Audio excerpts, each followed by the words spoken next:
Olá pessoal, estamos aí na quinta aula do curso de Umbanda. Na última aula eu falei sobre rituais e disse, que a gira é um grande ritual. E hoje eu vou então dar uma explicação detalhada, parte por parte, de uma gira de Umbanda. Normalmente quando as pessoas elas entram no centro de Umbanda, a primeira coisa que já tem é a tronqueira. O que é a tronqueira? A tronqueira são alguns objetos que ficam próximos à porta de entrada do terreiro, do centro. Ali é onde nós temos a firmeza da esquerda, dos nossos guardiões. Ali fica sustentado, fica firmado. Então os Exus e as pombagiras, ou os guardiões e as guardiãs.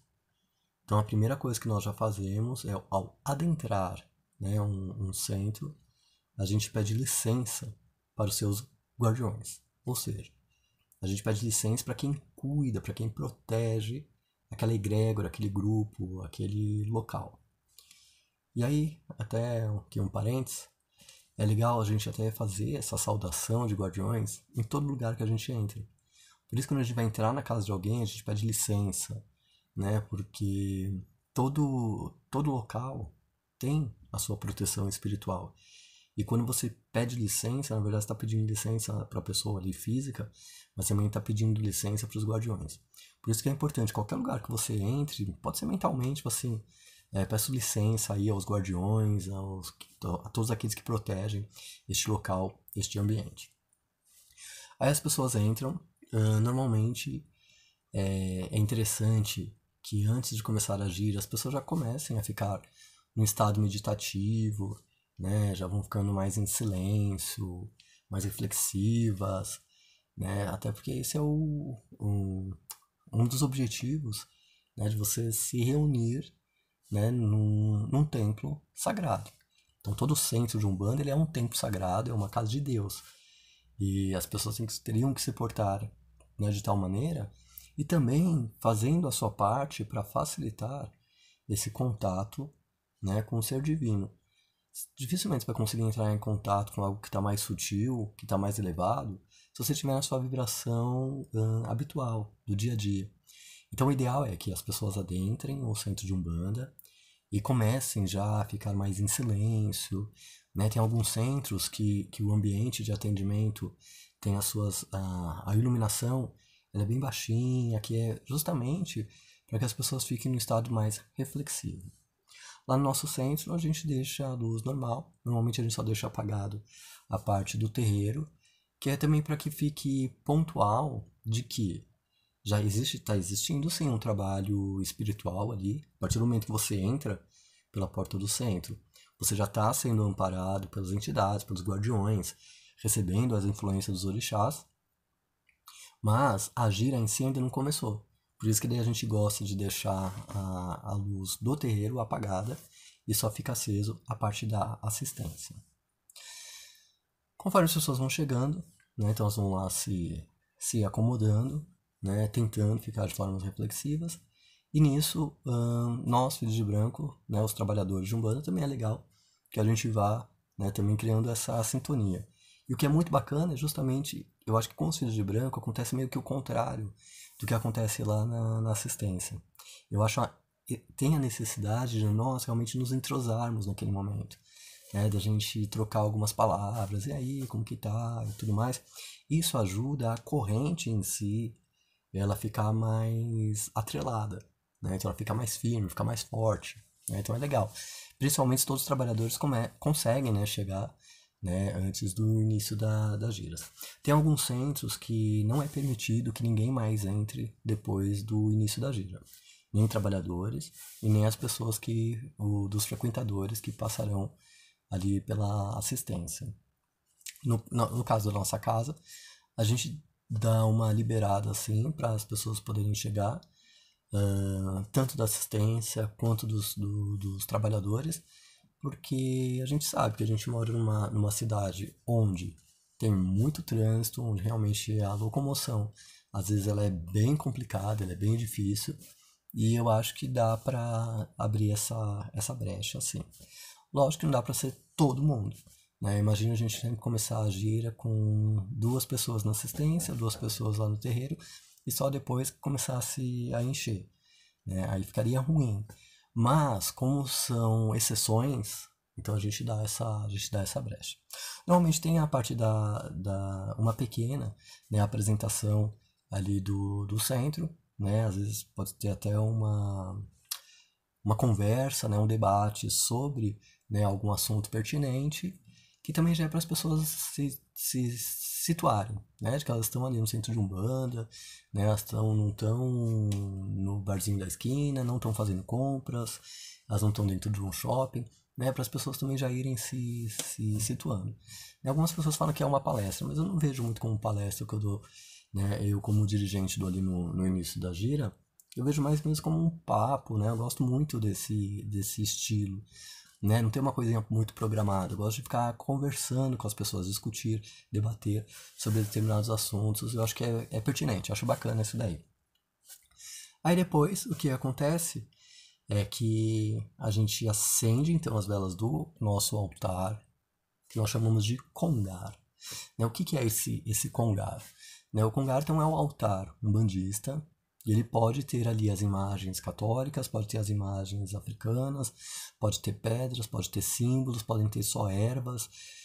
Ele não existe um padrão, né? Normalmente o que nós temos são os santos católicos e as velas.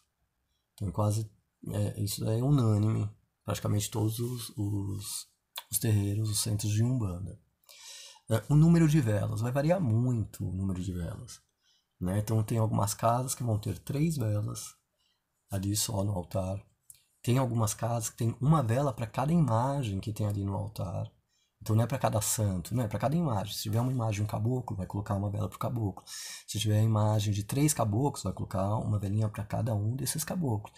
Se tiver uma imagem de um preto velho, vai colocar uma velinha lá na imagem de preto velho. Mais os santos católicos. Se tiver, além dos santos católicos, também os santos candomblé, ou seja, uma velinha para cada um. Né? A vela, ali no altar, o que ela simboliza? A gente está ativando as forças representadas pelaquela imagem. Então nós queremos que toda essa força venha do alto, se concentre ali naquele altar, naquele congar, e dali ela vai dispersar pelo ambiente. Então alimentando a nossa egrégora, alimentando os médiuns, alimentando as manifestações, né, fazendo toda uma movimentação ali energética e espiritual. Na nossa casa nós colocamos 7 velas, cada uma representa uma das 7 linhas de Umbanda. Tem épocas onde eu acendo tudo branco, tem épocas que eu gosto, para não ficar muito no automático, eu acho bacana trocar de vez em quando as cores das velas. E aí, às vezes vai pelo padrão da Umbanda, às vezes vai de forma intuitiva, mas geralmente nós trabalhamos ou com as 7 velas brancas, ou com uma representando cada uma das 7 linhas de Umbanda. Nós acendemos ali no começo, e aí sim, nós estamos demonstrando que agora o mundano, o cotidiano ficou realmente para trás. Nós estamos adentrando a esse outro clima, que é o clima do contato entre o físico e o espiritual. E aí nós, trabalhadores, começamos a bater cabeça. Aí o ato de bater cabeça é estender a esteira no chão com um pano branco, e cada um de nós vai lá, bate, né, 4 vezes, né, a cabeça no chão. Não é bater com força, né, uma reverenciazinha, né, um toquezinho que você faz, né, com a cabeça no chão. Que daí eu já até falei, né, na parte da ritualística, que serve tanto para descarregar os chakras principais da espiritualidade, como também nós estamos colocando à disposição da espiritualidade para sermos trabalhadores. Na nossa casa é um por um, e aí nós também reverenciamos, cada um reverencia a coroa do outro, ou seja, reverencia o poder, a potência, o amparo que aquele outro trabalhador também tem. Na nossa casa também não tem ponto, né? Nós não cantamos nada nesse momento, porém algumas casas têm um ponto de bater cabeça, que normalmente os pontos dentro da Umbanda, eles são como se fossem legendas para a gente entender o que está acontecendo. E se tivéssemos na nossa casa um ponto de bater cabeça, podia ser alguma coisa assim: bato cabeça para louvar o meu Senhor, bato cabeça pra louvar o meu Senhor. E pronto. E aí você vai lá, você fica cantando, cada um vai lá batendo cabeça, fazendo aí essa reverência.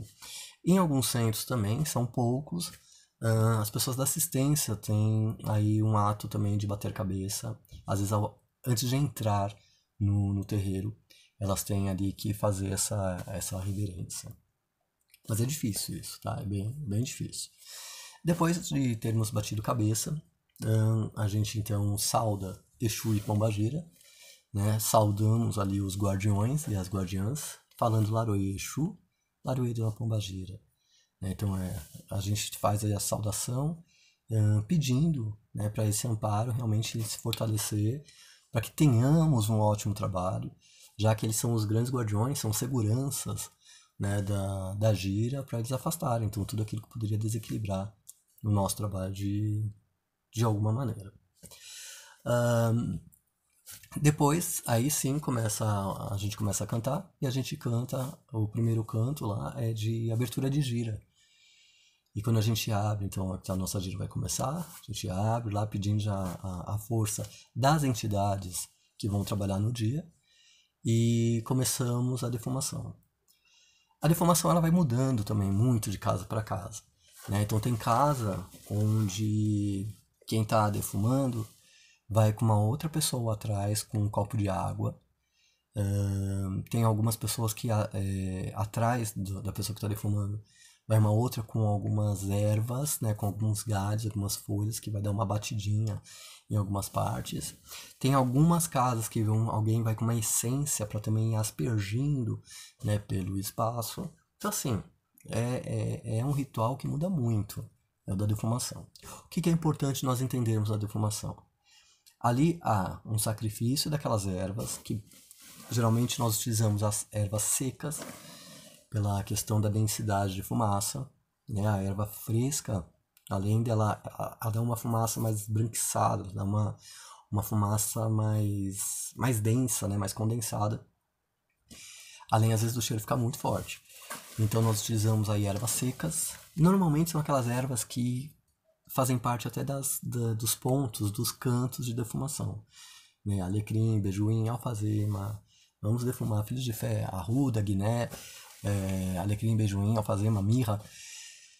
Normalmente você chega na casa de Umbanda e você pede essa defumação, ela é meio que padrão, tá? Então você já compra ela por quilo, e se você quiser potencializar as energias então da gira, do trabalho que vai ser naquele dia, você pode sim adicionar algumas ervas, né? Então para potencializar o contato com a linha de trabalho ou o orixá que vai ser trabalhado no dia. Isso também pode acontecer. A defumação, então a gente segue começando sempre pelo altar, sempre pelo congar, depois passa pelo dirigente da casa, e aí depois algumas casas vai de forma cruzada, e também já tem casas que você não pode cruzar de jeito nenhum. Então assim, se você começou lá da esquerda, você tem que fazer tudo lá pela esquerda, aí você vai dando a volta no terreiro até você sair ali pela direita. Alguns tem que começar pela direita, você tem que sair pela esquerda, e por aí vai. O nosso pode fazer cruzado, então, né? Então na defumação passa ali na frente pelo altar, depois vai indo, né, nas filas, né, um homem, uma mulher, um homem, uma mulher, um homem, uma mulher, até sair, vai até lá a parte de trás no banheiro, depois desce, e aí isso também é meio que padrão. A defumação fica queimando na entrada do centro, tá? Feita aí a defumação, o que acontece? Há uma climatizada, né? Então visualmente a gente fica mais conectado com o plano espiritual, porque o ambiente já muda, né? Você já está num ambiente onde não é o cotidiano, né? Você está em meio à fumaça, com alguns cheiros e tal. Aquela fumaça ela ajuda, né, a dissolver energias mais densas, limpando já os nossos campos energéticos e espirituais, dissolvendo larvas astrais e tudo mais. Além de começar, é o primeiro ritual, é o primeiro rito dentro desse ritual que vai já deixar todo mundo numa vibração parecida, porque todo mundo passou pela mesma ritualística. Então, automaticamente, todo mundo começa a reverberar ali numa mesma potência, numa mesma sintonia.